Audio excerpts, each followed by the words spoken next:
asyakiyun am sa'idun. Bagaimanakah nasibnya nanti dia di dunia dan juga di akhirat? Apakah dia termasuk orang yang celaka ataupun orang yang bahagia? Assalamualaikum warahmatullahi wabarakatuh. Bismillahirrahmanirrahim. Alhamdulillahi rabbil alamin. Wa bihi nasta'inuhu ala umuri dunya waddin. Wassalatu wassalamu ala khairi khalqihil amin, nabiyina Muhammadin wa ala alihi wa ashabihi ajma'in, amma ba'd. Faqad qala Allah ta'ala fi kitabihil karim wa huwa asdaqul qailin. Ba'da a'udzu billahi minasy syaithanir rajim. Bismillahirrahmanirrahim. Laqad khalaqnal insana fi ahsani taqwim thumma radadnahu asfala safilin. Wa qala nabiyyu sallallahu alaihi wasallam, khairun nasi anfa'uhum linnas. Al-hadits atau kama qala nabiyyu sallallahu alaihi wasallam. Ma'asyiral muslimin wa sunnatal mu'minin rahimakumullah. Bapak-bapak, ibu-ibu, Mbak-mbak, saudara semuanya yang dirahmati, dimuliakan oleh Allah Subhanahu wa taala. Syukur kehadirat Allah Subhanahu wa taala atas kelimpahan nikmat dan karunia-Nya kepada kita semuanya, sehingga sampai saat ini Allah masih memberikan kepada kita semua nikmat yang banyak. Terlebih nikmat iman dan Islam. Bersama kita iqrarkan dengan kalimatul hamdalah, alhamdulillahi rabbil alamin. Salawat tercurah salam semoga senantiasa tercurah kepada uswah hasanah kita, junjungan kita Nabi Agung Muhammad sallallahu alaihi wasallam, dan kepada ahli keluarganya, para sahabatnya, para ulama tabi'in, dan seluruh umat Islam pengikut sunnah-sunnah beliau yang setia ila akhir zaman. Bapak Ibu hadirin rahimakumullah, tetap setia dengan Musa Syiar Official. Pada kesempatan kali ini kita bersama-sama akan tadabbur meneruskan rangkaian kajian yang telah berlalu. Pada kesempatan hari ini kita akan tadabbur hadis yang keempat dari kitab Arba'in Nawawiyah. Mari kita simak bersama. An Abi Abdurrahman Abdul Mas'ud radhiyallahu anhu qala. Diriwayatkan dari sahabat Abdurrahman bin Abdullah bin Mas'ud radhiyallahu anhu berkata, hadatsana Rasulullah sallallahu alaihi wasallam, telah bermuhadasah, telah menceritakan kepada kami semuanya Nabi Agung Muhammad sallallahu alaihi wasallam. Wa huwa shadiqul masduq, dan dialah Nabi yang shadiq, yang senantiasa berkata jujur, tidak pernah berbohong walaupun satu kali di dalam kehidupan beliau. Karena Nabi adalah Nabi yang maksum, dijaga oleh Allah Subhanahu wa taala, terbebas dari semua bentuk dosa. Al-Masduq, dialah Nabi yang sabdanya adalah sabda yang dipercaya. Setiap tindak tanduknya, akhlak beliau, akhlaknya yang terpuji dan dipercaya oleh semua orang pada zamannya waktu itu sampai sekarang, bahkan ila akhir zaman. Karena Nabi dalam perkataan dan perbuatan senantiasa selaras, tidak ada yang berbeda-beda. Nabi bersabda, maaf hadirin, selanjutnya kami langsung membacakan matan berikut artinya dan keterangannya, karena hadis ini cukup panjang juga, supaya nanti tidak terlalu bertele-tele, tidak terlalu berpanjang-panjang, kita ringkas, padat, dan dapat dimengerti, serta mudah untuk diamalkan dan juga disampaikan.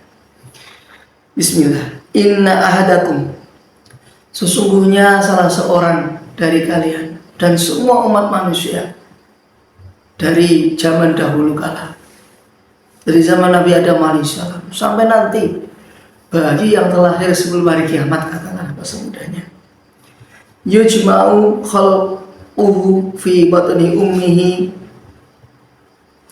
telah dikumpulkan oleh Allah Subhanahu wa taala ketika masih di alam kandungan, di alam rahim, di dalam perut ibundanya, arba'ina yauman, di saat jabang bayi ini 40 hari di dalam kandungan, maka adalah wujudnya sebuah nutfatan, satu nutfah, ya.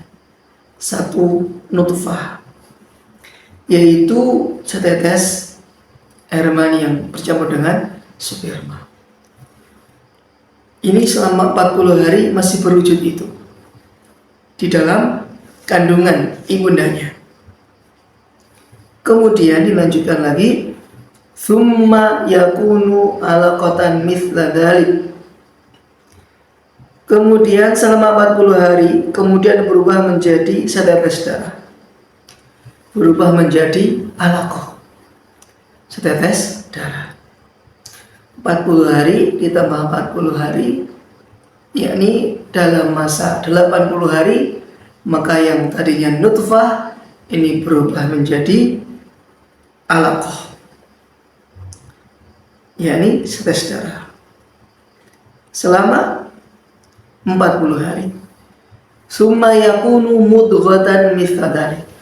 Kemudian proses yang ketiga dari penciptaan manusia, ya, adalah menjadi mudghah di fase 40 hari yang ketiga.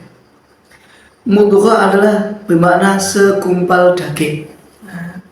Segumpal daging. Dari nutfah menjadi alaqah menjadi mudghah. Ini rangkaian daripada masa-masa penciptaan seluruh umat manusia yang masih di alam rahim kandungan ibundanya. Ini secara umum, hadirin.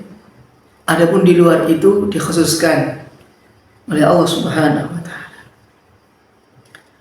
Tsumma yursalu ilaihil malak. Maka tatkala sempurna selama 40 hari yang ketiga, 4 kali 3 12, berarti 120 hari. Ya. 120 hari ini kurang lebih selama 4 bulan. Ya. 4 bulan janin di alam kandungan, di kandungan ibundanya, maka Allah Subhanahu wa taala mengutus satu malaikat. Yang lalu apa yang dikerjakan malaikat tersebut?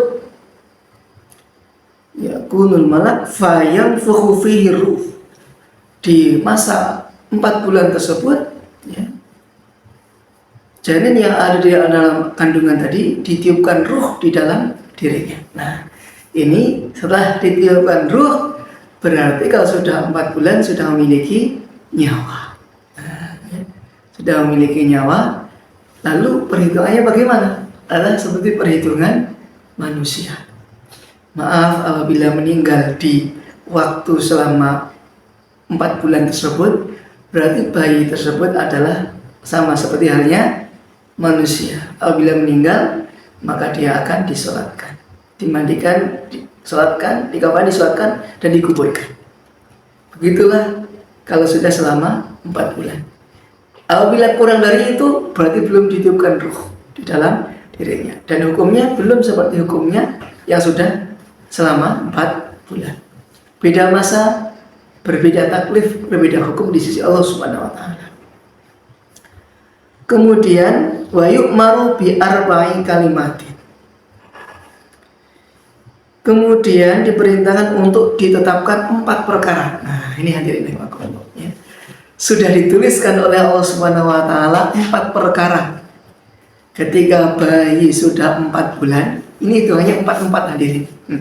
4, 3, 4, 3, 4, 4. Kalau tadi 40 hari yang ketiga, 120 hari adalah masa 4 bulan. Kemudian dikirimkan satu malaikat khusus oleh Allah Subhanahu wa taala untuk mencatat baginya, menetapkan baginya 4 perkara. Siapapun orangnya ini sudah ditetapkan oleh Allah Subhanahu wa taala. Jadi mestinya kita yang yakin kepada perkara tersebut sudah ditetapkan oleh Allah. Sudah tertulis di Lauhul Mahfuz, penanya sudah diangkat, tintanya sudah kering. Kita tidak usah merisaukan lagi hadirin. Kita tinggal buat amal, ya, buat amal lagi, buat amal lagi, memperbaiki amal lagi, memperbaiki amal lagi. Apa saja? Yang pertama adalah bi rizki, akan ditulis baginya rizkinya. Yang kedua wa ajalihi, akan ditulis baginya ajalnya. Yang ketiga wa amalihi, dan amal perbuatannya. Wa syaqiyun aw sa'idun, kemudian ditulis yang keempat, ditulis baginya dia menjadi orang yang celaka ataupun orang yang bahagia. Empat perkara tadi sudah ditulis oleh Allah Subhanahu wa taala semenjak di alam rahim, alam arwah. Baik hadirin rahimakumullah. Allah yang pertama tadi, Allah Subhanahu sudah menetapkan rizkinya. Seberapa banyak makanan yang akan dia makan, seberapa banyak minuman yang akan dia minum. Apabila sudah menjadi rizkinya, maka tidak akan tertukar dengan milik orang lain. Walaupun dia bersungguh-sungguh memperjuangkan rizkinya, tidak akan bertambah baginya, meskipun hanya satu butir nasi. Walaupun orang tersebut santai-santai, nganggur katakanlah sekalipun, saking malasnya bekerja, orang tersebut pun tidak akan berkurang rizkinya, meskipun hanya satu butir nasi. Ya. Jadi rizki sudah ditetapkan pasti oleh Allah SWT, berapa kadarnya, berapa jumlahnya, tidak akan bertambah dan juga tidak akan berkurang, pas ukurannya. Kenapa seseorang meninggal hadirin? Karena sudah jatah rizkinya habis dari Allah Subhanahu wa taala. Mohon maaf hadirin, tadi malam ataupun kemarin malamnya kita memiliki teman ustadz, Masya Allah, tidak kami sebut siapa namanya. Ustadz itu salah seorang tokoh di Purworejo ini. 2 tahun yang lalu istri beliau telah dipanggil oleh Allah Subhanahu wa taala. Dan baru kemarin saja istri beliau yang kedua, istri sambungnya juga dipanggil oleh Allah Subhanahu wa taala. Masih muda-muda hadirin.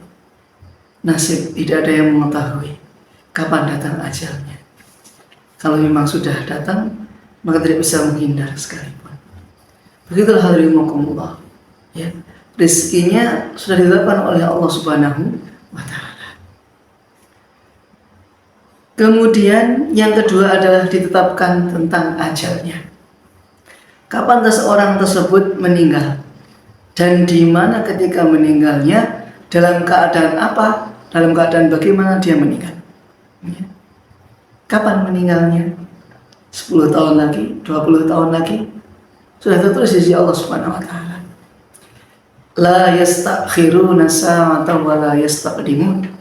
Ajal itu tidak akan pernah mundur dan tidak akan pernah maju, meskipun 1 menit, ya, meskipun 1 jam, mundur atau maju tidak, dalam keadaan yang pas.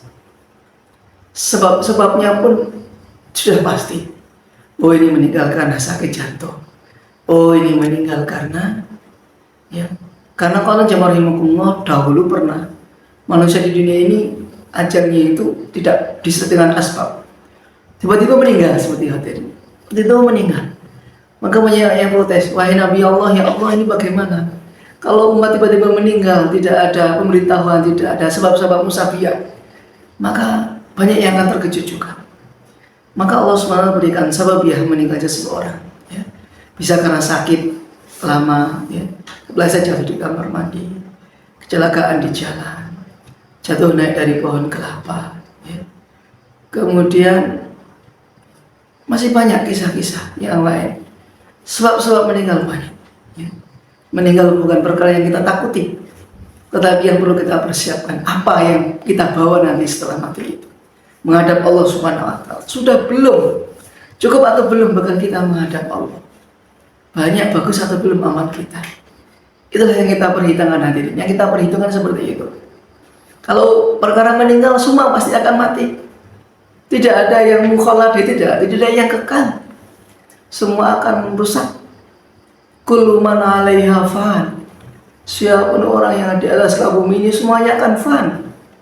Semua akan hancur, akan rusak, akan binasa, akan celaka. hilang. Wa yabqa wajhu rabbika dzul jalali wal ikram. Yang masih wujud, yang masih ada, yang masih kekal adalah wajahnya Allah Subhanahu wa taala. Dzatiyatullah yang masih kekal. Dialah Allah yang memiliki dzul jalali wal ikram, kemuliaan, ketinggian. Hadirin. Seseorang tidak bisa lari dari kematiannya. Orang yang lari dari kematiannya, hakikatnya dia telah menjemput kematiannya sendiri. Bahkan meskipun dia bersembunyi walau kuntum fi burujin musyajjadah, bersembunyi ada di dalam benteng yang kuat, yang kokoh, yang tinggi sekalipun, malaikat maut akan masuk menagih janjinya, mengambil nyawanya. Masya Allah, hadirin. Bila mana seseorang menjumpai ajal dalam keadaan yang soleh, keadaan yang baik, maka ibarat mengambil benang di dalam tepung, begitu nyaman, begitu mudah. Tapi bila mana sakaratul maut, ini orang yang tidak taat sama orang yang bermaksiat, ini seperti buah kedondong, itu durian dimasukkan di dalam badannya kemudian ditarik keluar. Na'udzubillah min dzalik. Alangkah mengerikannya kematian yang su'ul khotimah, dan alangkah indahnya, alangkah mudahnya yang husnul khotimah. Mudah-mudahan jamaah husnul khotimah insyaallah. Baik, selanjutnya hadirin, yang ketiga adalah wa amalihi, dan amal perbuatannya. Amal perbuatannya, perbuatan yang baik, hadirin. Perbuatan yang buruk itu karena nafsu kita, sedangkan perbuatan yang baik itu karena kita dibimbing oleh Allah Subhanahu wa ta'ala. Maka senantiasa kita hari berdoa kepada Allah, ihdinas siratal mustaqim. Ya Allah, berikanlah kepada kami semua jalan yang lurus. Ini untuk amal kita, kebaikan kita. Siratal ladzina an'amta 'alaihim ghairil maghdubi 'alaihim waladdallin. Inilah amal yang bengkok, orang yang dimurkai oleh Allah, orang yang disesatkan oleh Allah Subhanahu wa taala. Na'udzubillahi min dzalik. Maka hadirin, kita senantiasa ikhlas dalam amal, koreksi amal, supaya Allah memberikan amal yang berkah, yang baik kepada kita semua. Kemudian yang keempat hadirin, asyaqiyyun am sa'idun. Bagaimanakah nasibnya nanti dia di dunia dan juga di akhirat? Apakah dia termasuk orang yang celaka ataupun orang yang bahagia? Di dunia miskin ataupun kaya, di akhirat sukses ataupun tidak sukses, di surga ataupun neraka, itu sudah ditetapkan oleh Allah Subhanahu wa ta'ala. Maka hari ini kita perbaiki akhirat kita, fa insyaallah Allah akan perbaiki dunia kita. Itu janji Allah Subhanahu wa ta'ala nih. Ya. Siapa yang memperbaiki akhiratnya, Allah akan perbaiki dunianya, perbaiki amalnya. Dengan cara apa ini? Dengan cara mengamalkan agama. Wabil khusus perintah sholat. Dengan memperbaiki sholat, maka seseorang memperbaiki akhiratnya. Dengan sholat Allah akan selesaikan masalah duniawinya. Meskipun miskin hadirin, Allah katakanlah tidak punya apa-apa, tapi kalau sholatnya bagus, hidupannya akan bahagia. Ya, sebaliknya, harta bergelima, ATM bertumpuk-tumpuk, tanah sawah di mana-mana. Tapi kalau dirinya jauh dari Allah Subhanahu wa ta'ala, maka kita akan dihisab dengan hisab yang berat. Ya. Sungguh, dia akan menghisab-hisab yang berat. Kalau tidak disedekahkan di jalan Allah, digunakan di jalan untuk perjuangan agamanya Allah, hartanya bukan maunya ke surga. Bisa jadi malah hartanya akan menuntut dia. Kenapa hartanya digunakan untuk perkara yang hak? Hadirin rahimakumullah, ya. Semua kita pasti menginginkan kebahagiaan. Tapi maaf hadirin, kami melihat di lapangan hadirin, hari ini orang menyempurnakan kebahagiaan dunia saja. Kebanyakan seperti itu. Akhiratnya nanti belakangan. Alhamdulillah. Padahal akhirat dulu yang diutamakan. Kalau bisa mau adil ya setengah untuk akhirat, setengah untuk dunia. Ya. 12 jam Bapak Ibu amalnya untuk akhirat. Nanti 12 jam kerja untuk dunia. Cukup tidak adil. Nah, itu namanya adil. 24 jam setiap hari kita pakai waktu adil, 12 jam 12 jam. Tapi kenyataannya 16 jam untuk dunia, 8 jam untuk akhirat. Itu pun masih nawar-nawar. Sholat Mas Bu, ya. Puasa kalau mau, kalau tidak, ya. Sedekah entah kapan dan lain sebagainya. Nah, ini kita dengan agama masih pelit untuk beramal, tapi kita mengharapkan surga tidak usah direngok. Ini bagaimana? Sedangkan untuk dunia udah habis-habisan supaya dapat pangkat dan jabatan, dapat ketenaran, semua dikorbankan, tidak tahu malu, halal haram terapis semuanya. Ini demi kepentingan dunia yang sementara hati. Untuk apa sih kemauan dunia itu? Toh juga kenikmatannya hanya satu jengkal saja di dalam kubur, tapi hisabnya sangat panjang. Nah, baik, kita lanjutkan hadirin. Fallahilladzi la ilaha illa ilaha ghairuh. Dan demi Allah Subhanahu wa taala tidak ada yang berhak disembah selain Allah. Inna ahadakum, sesungguhnya salah seorang dari kalian, la ya'malu bi amali ahli jannah. Salah seorang dari kalian ini mengerjakan sebuah amalan ahli surga. Salat, zakat, puasa, ibadah haji, sedekah, infak dan lain sebagainya. Semua amalan surgawi semuanya. Hatta ma yakunu bainahu wa bainaha illa dira. Nah, sehingga apa? Ketika seseorang sudah penuh amalannya, sehingga jarak antara dirinya dengan surga itu tinggal dirok saja, tinggal satu hasta saja. Masya Allah, satu hasta hadirin, berapa meter hadirin?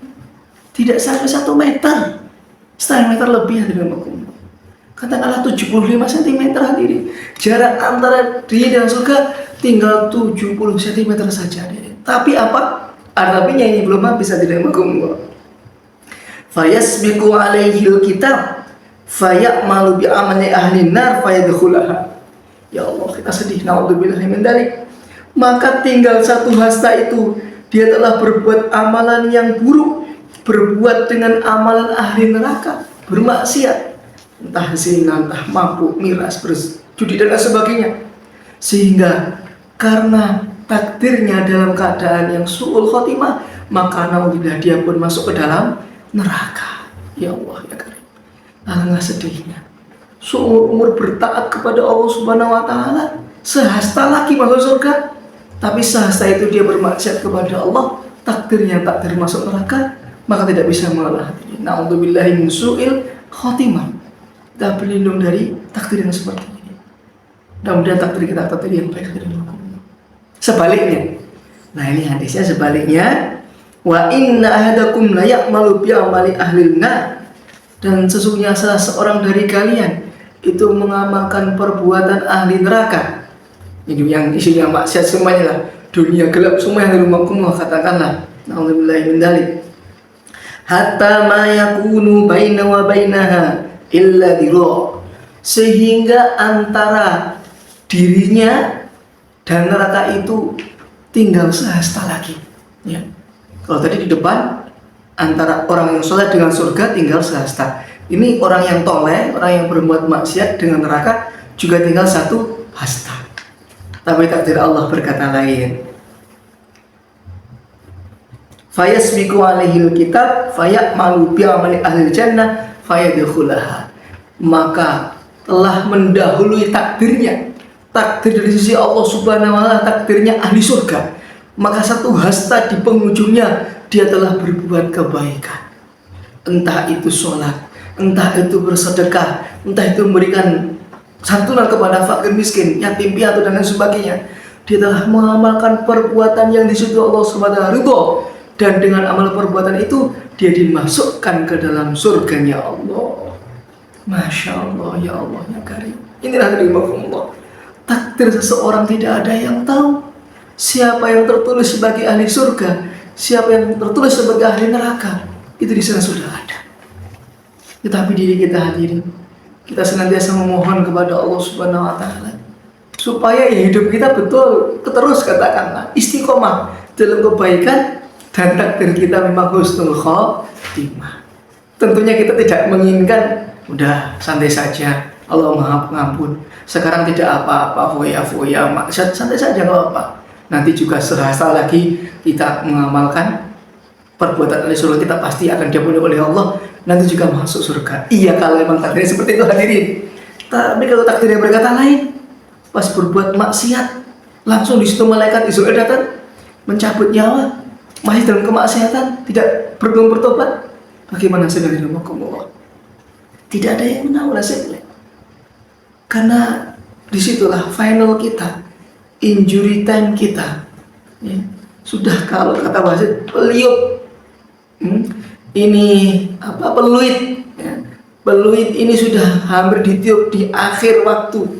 Bila tidak segera bertobat kepada Allah, tidak segera istighfar kepada Allah, tidak segera berbuat baik, takutnya seseorang beramal dengan amalan ahli neraka. A'udzubillahi min dzalik. Alhamdulillah, inilah pentingnya kita al-imanu bil qadri khairihi wa syarrihi, ya.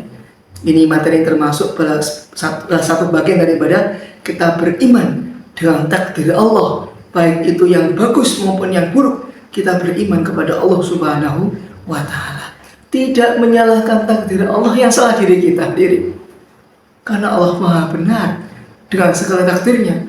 Kita selalu salah dengan keputusan kita. Sudahlah, kita iktiraf, mengaku salah di depan Allah Subhanahu wa ta'ala jauh lebih baik daripada menyombongkan diri dengan banyak amal. Ya Allah, telah banyak amal, ini itu dan sebagainya. Ya Allah, kita pasrahkan kepada Allah Subhanahu wa ta'ala. Kita akui kekhilafan kita akui kesalahan kita hadirin. Innallaha tawwabur rahim. Jelas Allah yang maha penerima taubat dan maha kasih sayang. Mudah-mudahan motivasi dari hadis Arba'in yang keempat ini memberikan semangat perjuangan untuk kita semuanya agar senantiasa istiqomah di dalam kebaikan, meskipun kita tidak tahu di akhir hayat kita seperti apa, tapi yang jelas kita ingin husnul khotimah. Sekian, mudah-mudahan besar manfaatnya. Silahkan di share dan di like, komen untuk menjadi amal jariah solehah untuk kita semuanya. Amin ya rabbal alamin. Ilahuna fastabiqul khairat. Wassalamualaikum warahmatullahi wabarakatuh.